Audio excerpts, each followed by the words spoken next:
Welcome to Come and See, your podcast for finding truth in a world of chaos. Brought to you by Living Waters Abide Ministries. With host and founder, Richard Case, and co-host and retreat leader, Kathy Ricconi. Join us every weekday at this time to discuss news, spend time in the Word, and receive answers to your personal questions about living life in God's truth. And now your host, Richard Case.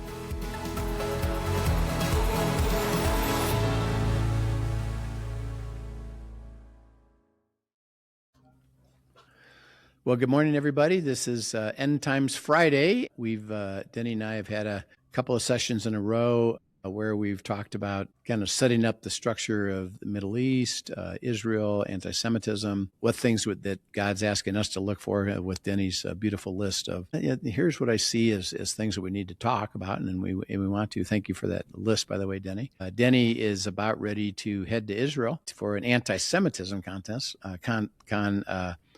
fab, to be there, and just interesting what they'll say. It'll be really interesting when you come back to say, what the heck happened? What do they think about? How do they look at it? What is it they're trying to do? And you said this was the second one? They've done one before? Yeah. And I think this was kicked off, obviously, by the attack they experienced a few years back. Yep. And that anti-Semitism is growing, one. And it, again, from a pure perspective, is a little bit irrational, because the arguments used about it and why they do it, and this is interesting because I've actually had some discussions with people who have had a perspective on this, is that, okay, you say you're against Israel. Why? They don't really know. They say, well, I think they're causing the whole thing. And I said, well, do you have evidence of that? Do you know that? No. Why are you against it? I just don't think it's right. And it's kind of interesting to me that as we process that, and you process it over there, will be, where does that irrationality come from? So that'll be a fun one. And then last time, kind of Denny gave an overview of numerous topics that we were going to pursue here over the next weeks and months. And if you haven't listened to it, go back and listen to that list, because you may want to add to it or have questions about it that we'd love to hear from you. Add questions at abideministry.com. But Denny, the first thing you talked about was the dynamic of the superpowers, Russia, China, and the United States, which is true. And we all know that. By the way, Europe, which is interesting, they really are so weak. Their reaction to everything right now, particularly Greenland, is fear. They're making it. I had a conversation actually with somebody last night that's from Europe. And their perspective is, what they're hearing is Trump is going to invade Greenland, and what do we do? Because if we acquiesce, we're done, and by the way, if he does, we can't fight it, and so I'm thinking, are you sure you understand what's going on here? Because I would just say, I don't think he's going to invade Greenland. He's just playing a great poker game to get to a negotiation of things. And actually, because their fear, by the way, is that, here's what they said: NATO is going to be dissolved, and we're done. And Russia's coming after us, and we're done. And I said, I don't think so. I think this is about actually Russia and China and restructuring how it's going to be. And you're going to be protected because actually America knows you need to be protected. And they're not going to abandon you, which you're fearful of. Kind of, that's an important topic. Why don't you lead out here in terms of things that you've thought through about these three superpowers, what's going on right now, what does it mean, and what do we start to consider about that? China's emergence over the last 25, 30 years has really changed the dynamic, a lot of this, because NATO, and it also causes you to want to rethink, are some of these structures that have been in place when it was all about Russia versus the United States, like NATO. That doesn't really work when the sort of the wrestling match is a three-way wrestling match. And so it seems, so that's one thing. And the Trump changed the balance of NATO over the last his two terms in office. They've had to contribute, they've had to stand up for their own defense. He has backed away from many of the European countries, waiting for them to become more self-sufficient in their own protection. We've also watched the United Nations just become, a joke, much more controlled by the dynamics of smaller, very unfriendly nations. Who, by the way, when you talk about anti-Semitism, Yep. It's a super majority of the United Nations is anti-Semitic. And again, they don't even know why, but they just are, and so that's an interesting dynamic. It is. And so we understood the fight between the Soviet Union and the United States in the 50s and 60s. It was the emergence of nuclear weapons and who was going to, and it was a military power battle. And, we saw it tested and, several times, but nothing really much came of it. The United States has become stronger since then. The Soviet Union has broken apart and become weaker. Now they're battling between old Soviet Union countries with each other. Much of what was the Soviet Union has affiliated strongly with Europe now. So the geopolitical thing that with Russia is that it's become weaker, although it's an incredibly powerful and bold and warrior nation. And then China, that has completely changed. It's become an economic power. It became the manufacturer of the world. How did we let that happen? But we did. And so we've got a current administration that's trying to reverse all of that.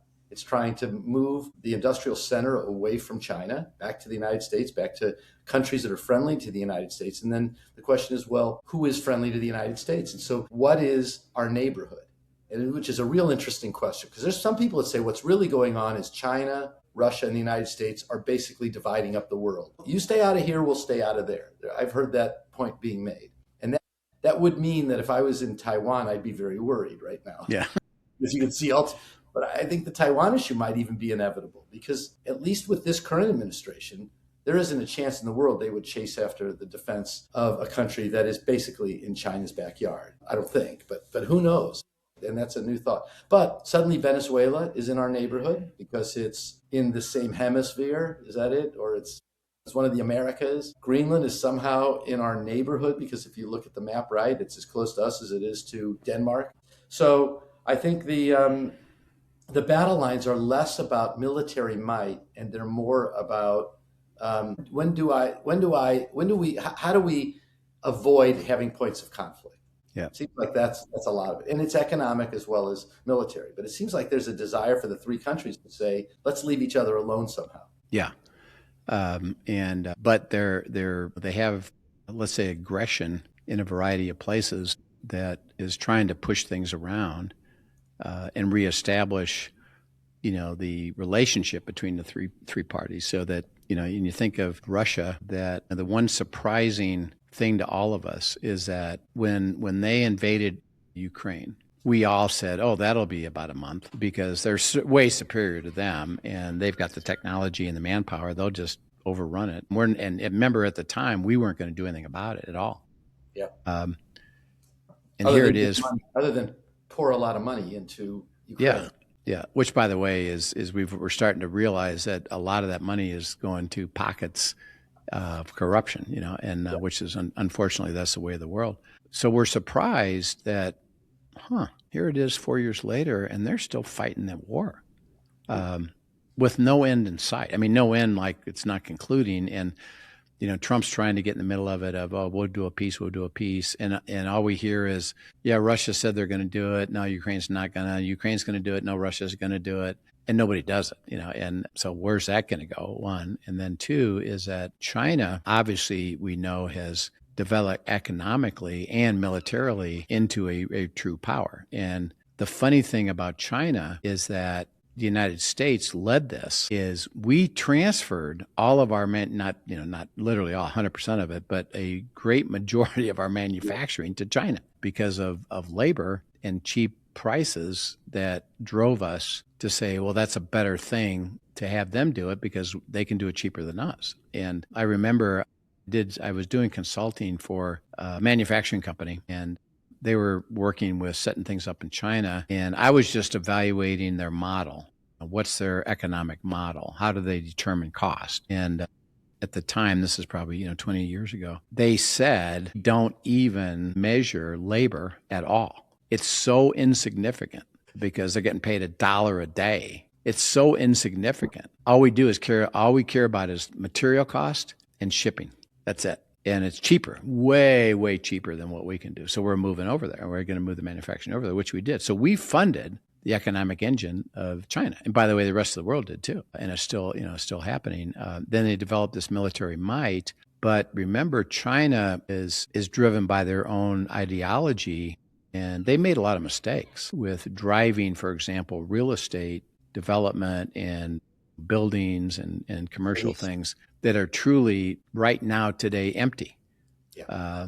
Because what they did is they kept extending debt to these companies, which obviously was controlled by the government, and they have a massive debt problem and a economic problem that they can't really keep up with their own surpluses and have surpluses, so they have deficits. And because of lower demand, they're now suffering of it. So they got an economic problem, but they're militarily still powerful. But here's the question. And so there's a couple questions about this, Denny, is why do you think Russia hasn't settled with Ukraine and either overcome them or just come to a treaty with them? And two is, why didn't China respond to us taking over Venezuela? What's your thoughts on those two things? I think the Russia issue, I think they're surprised they couldn't overtake them. And there've been a lot of reports about how really unprepared for war Russia was. Yeah.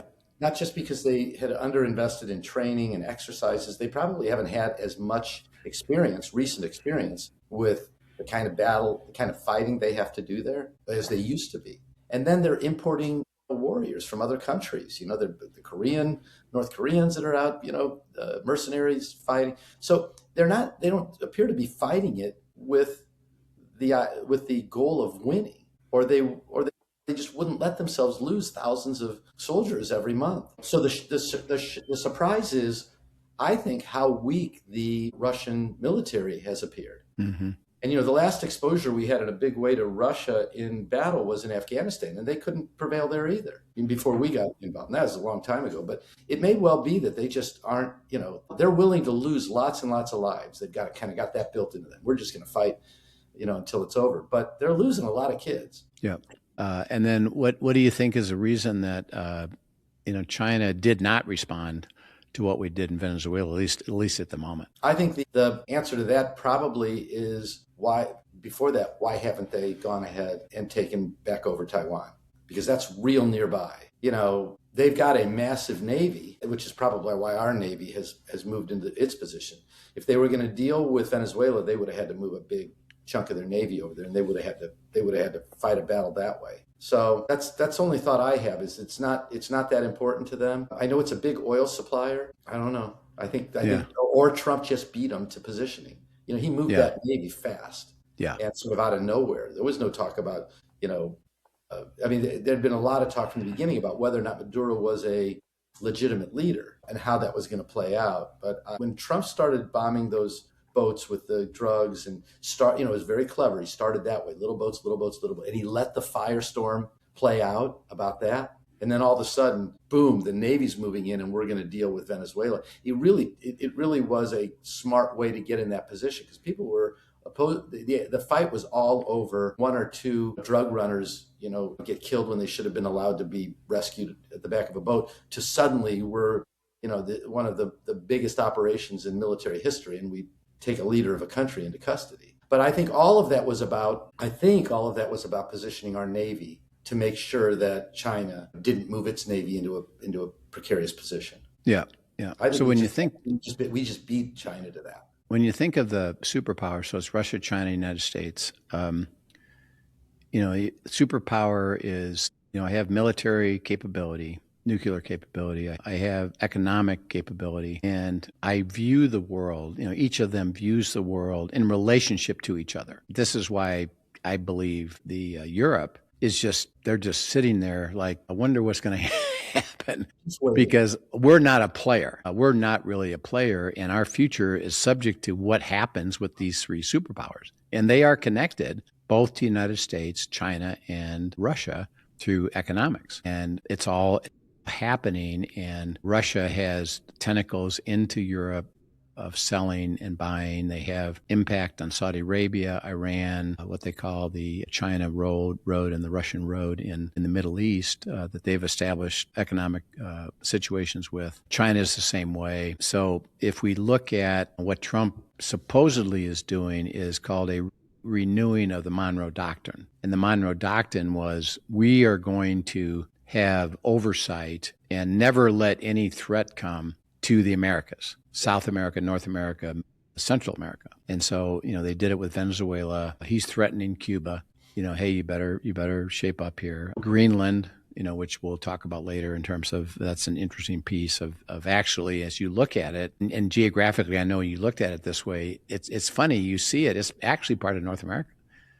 Sure looks like it. And then Russia's, right next to us, And so I believe that it's interesting, and here's a postulate, is that the Western world, and you said it today, or last time we met, was that actually Trump is at what's called Davos. It's a annual conference put on by WEF, World Economic Forum, which we've talked about, is promoting the one world government. I mean, they're openly promoting it. We want to have one world government. We want to solve the problems of the world, and we can do it through one world government. And so they've invited all of these leaders from all over the world to come.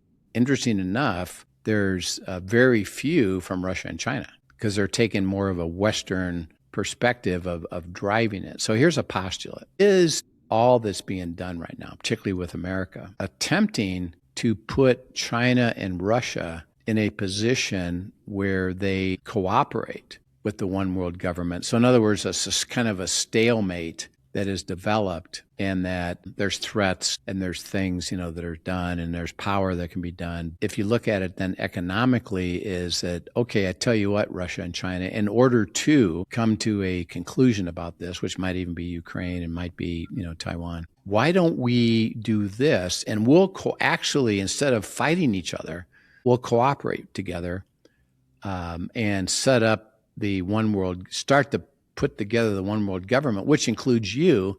And I believe it has to, because they are there, and they have the power and they have the might and they are a superpower.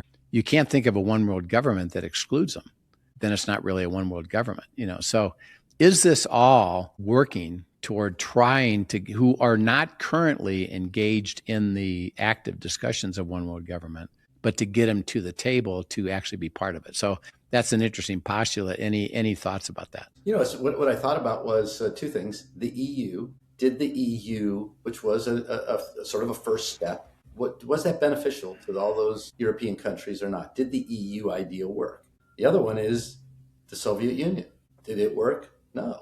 And so it's not like we have a whole lot of examples of big coalitions of countries moving into more central governance working. I don't think. I wonder if there is a group of people that say absolutely the EU was a fabulous idea. I mean, the UK pulled out of it last year or 2 years ago. Yep. Okay, so let's take that. Think about that. Actually, and interesting, because I was in Germany literally the day that they switched to the EU operation in the euro. Germany had the Deutschmark. So on December 31st.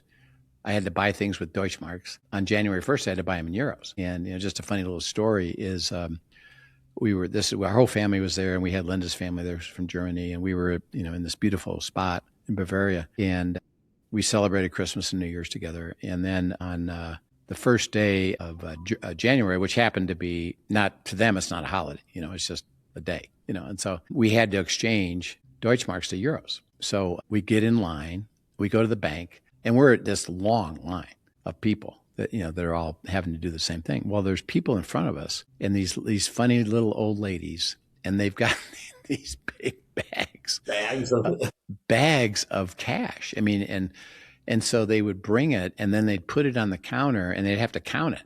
And, it's 300,000 Deutschmarks that they had to count out, which took a while. And then they exchanged them and they didn't have bank accounts, because they don't trust the banks. So they literally said, I want the euros, hard euros, and I want to take it back and hide it in my mattress, and it was really hilarious, that it actually happened. But the thought was, hey, let's get unified and be more like the United States to have a power, because individually we're not going to make it. So let's do it jointly. And so they did. And they had a government set up in Belgium to do that, which they still do. There's a couple characteristics about it as to why it didn't really get anywhere. I mean, they function, and they have easy to cross borders, and the currency is easy to develop between countries, but it didn't really unify them. So I've got some thoughts about that, but do you have any thoughts about Okay, they set it up, but they missed a few things. So think about what they missed, and then we can talk about it, because that'll have implications for if truly a one world government comes about,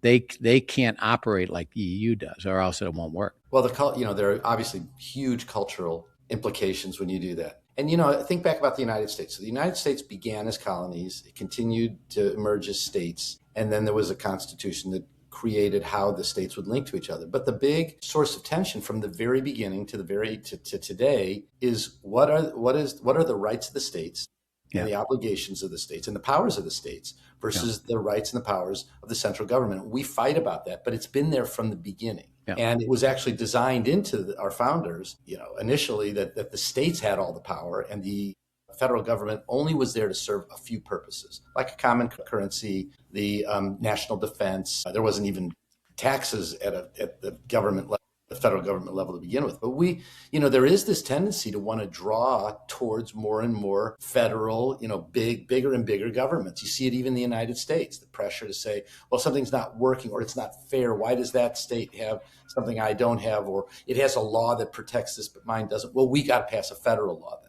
We've got to send this out of the states up to the Supreme Court. So there seems to be a desire that, and it's this question of our nature is to seek a higher authority. And I don't know. I mean, most of the regulations in the United States are exist at the state level. But what happens at the federal level, this deep state idea, the agencies with all this power and all this money have been very, very bad compared to what goes on at the states. Yeah. And what I saw and see is that, yes, the EU has a overarching, let's say governing body, but it's a body with no teeth. And that is that France and Germany and Spain and all these countries, they still function independent of that. And their only point of commonality is, yeah, we agree to try to have some discussion about debt. We do now have a common currency, which we've accepted. We have borders that are open, we've accepted. But you don't have the right to rule us, and we're not surrendering to your rule, and you can't enforce any rule upon our little country, And so it doesn't really have a major impact because they're not acting in unity in any way to establish a strong economic engine, for example. It's still driven by Germany's engine is more powerful than Italian or Greece, and they don't really come together.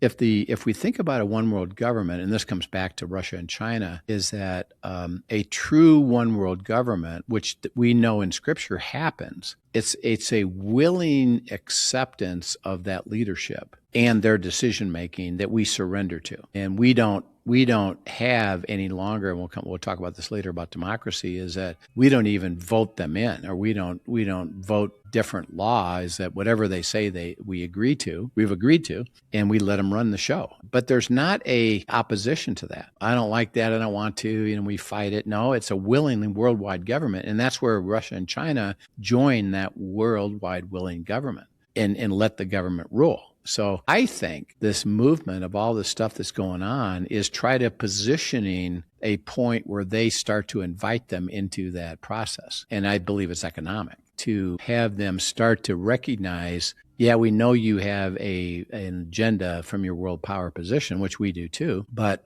isn't it going to be better if? And how about this? And so I think we'll see over the next, 6 to 12 months, starting negotiations about certain things, like Greenland, for example, that, there's a threat, everybody's afraid of a military invasion. I don't think so at all. I think it's going to be set up in negotiation. And hey, you do this and we'll do that. And I think it'll include Russia and China. And so I just think that, I think we're the three world powers. We have our own problems.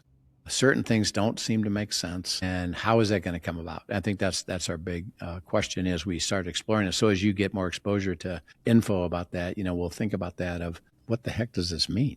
And we do understand it. And interesting enough, EU, which tried to become one, is really not one at all. I mean, they're just there waiting to see what happens.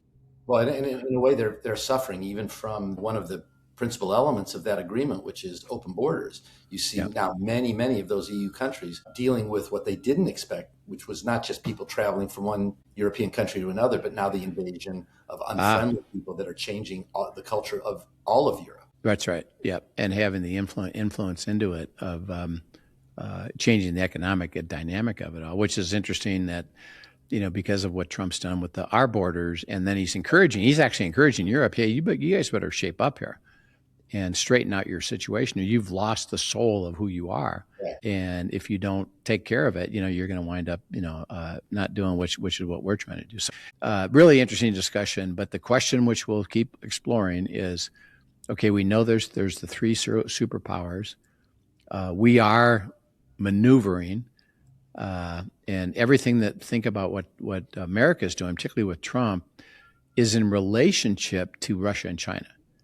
And the Middle East is going to be a target of that. And the geographic, and maybe sometime you could send us a map of that. We can throw it up for everybody. Is if you look at it from the North Pole and the South Pole, it's a completely different viewpoint of geographic where everybody's at. And because of the economic engines and the military engines, we can appreciate that we got these three superpowers that we're all vying for, and what's going to happen. And then, by the way, as we talk down the road, what do we think might happen if the next election, which Trump cannot run again, what if it goes a certain direction? Is that going to change everything? And he's got a certain perspective that we're seeing it play out. If he's not there, either a weaker, Republican leader and or a Democratic leader, is that going to change the whole dynamic of it? And maybe that's when we join into becoming nothing. I don't know. It's interesting thought. So Heavenly Father, we thank you that you tell us to pay attention, that you will give us solutions to enigmas and riddles and complicated questions. These are complicated. We see some of the movement of it all, but we don't know where it's headed. And so may we observe it, may we understand it, and participate in what we do know, that it's not going to be a military overthrow. They still exist in the end. So then it's going to be economic, and what does that mean to us? And so we pray for clarity, wisdom, and then how that impacts us, particularly in the short term. We praise you now and thank you in Christ's name. Denny, thank you so much, and we'll look forward to seeing you. Have a great trip to Israel, and we can hardly wait to get a report. And I'll send you notes on that while I'm there.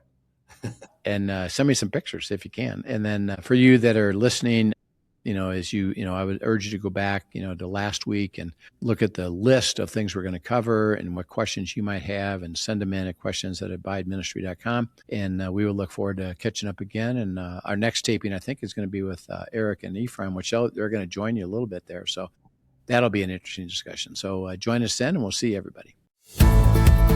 Thank you for joining us for today's episode of Come and See, your podcast for truth in a world of chaos.